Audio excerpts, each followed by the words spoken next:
Good morning twelfth students. आज हम political science का जो लेसन करने जा रहे हैं वो लेसन सेकंड है और लेसन का नाम है एक दल के प्रभुत्व का दौर। यानी एक दल, एक पार्टी जिसके प्रभुत्व का दौर रहा है। तो सबसे पहले हम प्रभुत्व या प्रधानता का अर्थ है। भारतीय नेताओं की स्वतंत्रता आंदोलन के समय से ही लोकतंत्र में गहरी प्रतिबद्धता यानी आस्था रही थी। इसलिए भारत ने आज़ादी के बाद लोकतंत्र का रास्ता अपनाया। लोकतंत्र का अर्थ समझते हो ना, लोगों के द्वारा बनाया गया शासन। जबकि लगभग उसी समय आज़ाद हुए कई देश अलोकतांत्रिक शासन व्यवस्था कायम हुई। क्या है कि जो भारत है, भारत जब स्वतंत्र हुआ स्वतंत्रता आंदोलन के समय उनके मन में एक भावना थी किस चीज़ की? लोकतंत्र का रास्ता अपनाना। लोकतंत्र का मतलब लोगों का शासन का रास्ते को महत्व देना, ये भावना मन में थी। लेकिन उस समय में कुछ और भी देश आज़ाद हुए थे जिन्होंने इस चीज़ को नहीं अपनाया। वो अभी भी लोकतांत्रिक रूप में ही चले। 26 जनवरी 1950 को संविधान लागू होने के समय देश में अंतरिम सरकार थी।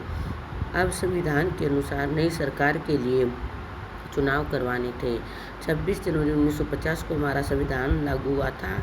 उसमें एक अंतरिम यानी एक देखरेख के लिए सरकार चुन दी गई थी और सरकार के सामने क्या था? चुनाव करवाना उनका लक्ष्य था। जनवरी 1950 के चुनाव आयोग का गठन किया गया।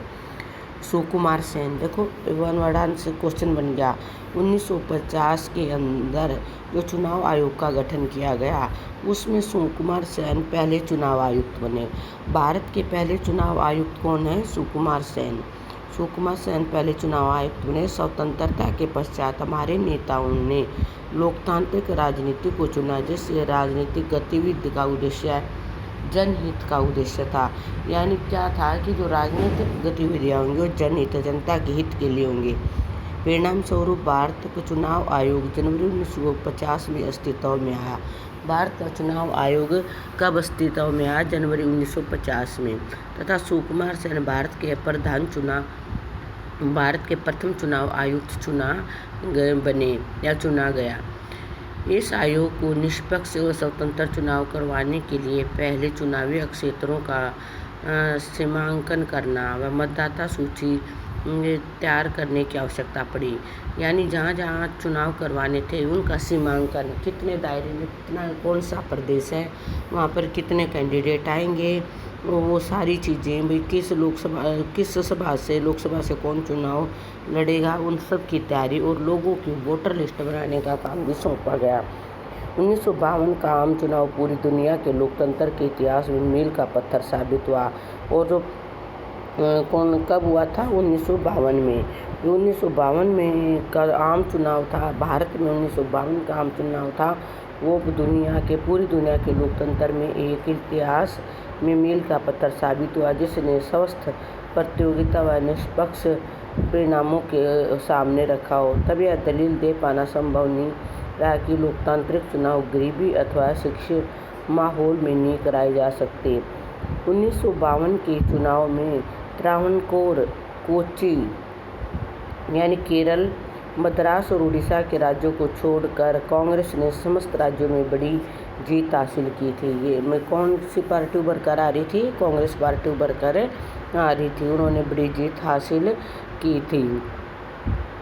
और इसके बाद जो हम आगे पढ़ रहे हैं, भारतीय राष्ट्रीय कांग्रेस का पूरे देश में प्रभुत्व था क्योंकि इसे स्वाधीनता संग्राम की विरासत हासिल थी। इसमें लोकप्रिय सबसे करिश्माई नेता थे तथा समाज के हर वर्ग के लिए लोग इसमें शामिल थे।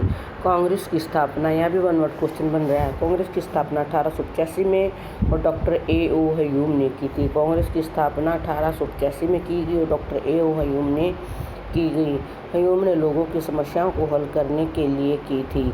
कांग्रेस की जो स्थापना की डॉक्टर A.O. ह्यूम ने लोगों की समस्याओं को हल करने के लिए की थी, जो बाद में राजनीतिक दल में बदल गई, जिसने समाज के हर वर्ग के लोग अपनी पार्टी में जगह दी।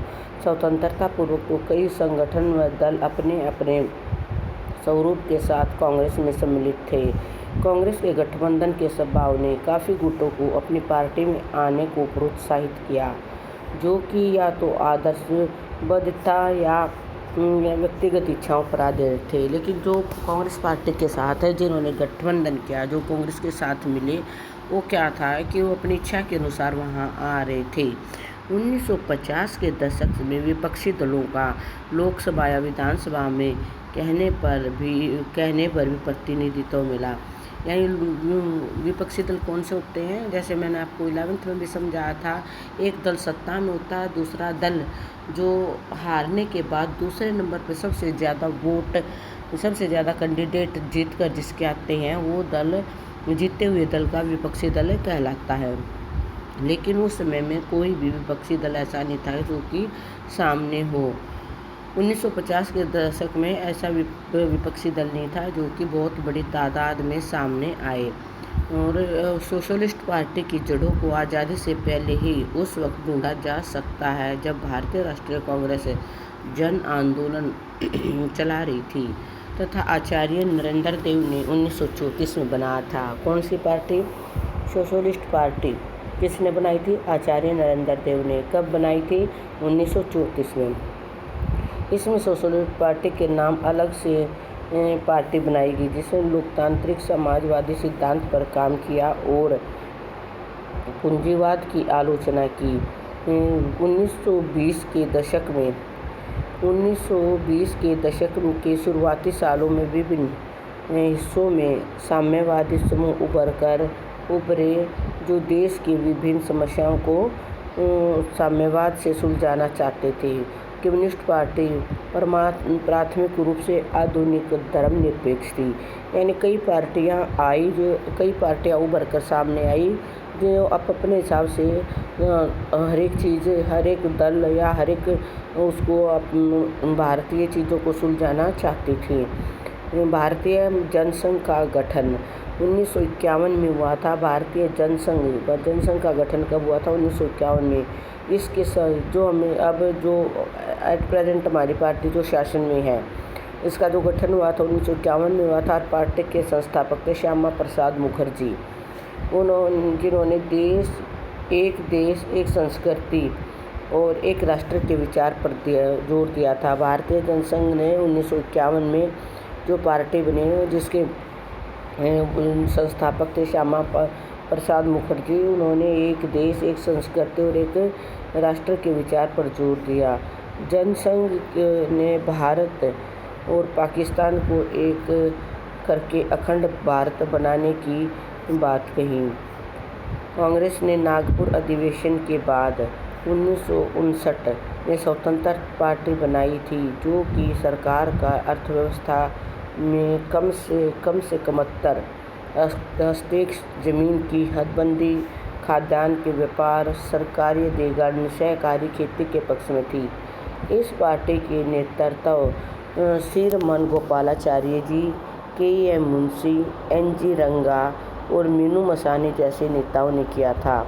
इसके लिए जो आम आदमी है उनकी ज़मीन, उनके लिए खाद्यान्न व्यापार और सरकारी अधिगम के लिए ये गोपालाचार्य, के.एम. मुंशी, एन.जी. रंगा और मीनू मुसाइन ने इनका किया था। बेटा जी, अब कुछ पार्ट मैं कल पढ़ा दूँगी। इसकी जो प्रमुख चुनौतियाँ हैं, जो सामने चुनौतियाँ आई और जो इसके फैसले हुए, वो मैं आपको बाद में बताऊँगी। Okay, thank you.